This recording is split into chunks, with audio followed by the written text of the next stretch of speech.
Special Counsel Jack Smith is ramping up the investigation of the January 6 attack on the U.S. Capitol by interviewing election officials in Pennsylvania and New Mexico.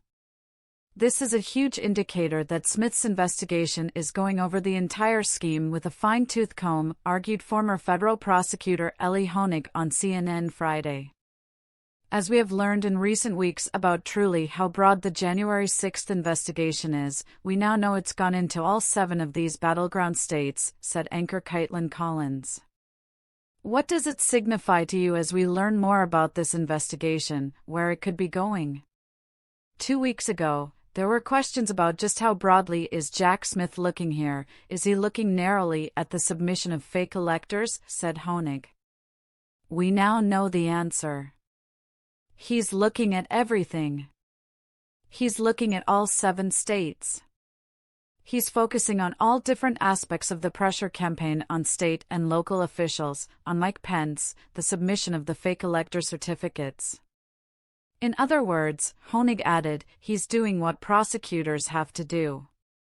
He's getting all the information. Then he's got to sit down and winnow it down and figure out, is any of it criminal? One thing that's interesting about Al Schmidt, the Republican in Pennsylvania, is he said he was asked about how misinformation on widespread voter fraud impacted officials, said Collins.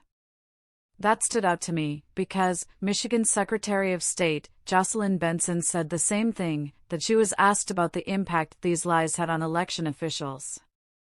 What would Jack Smith's team be trying to do with that information? We used to sometimes say that building a case is like building a house, said Honig.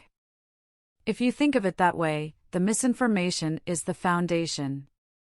Everything that followed, all these pressure campaigns, all these schemes, were all based on a lot of disinformation. The false claim that Donald Trump had won this election and that there was massive fraud. And it's not surprising we're hearing similar things from different state officials in different states, because you would want, as a prosecutor, to ask the same slate of questions.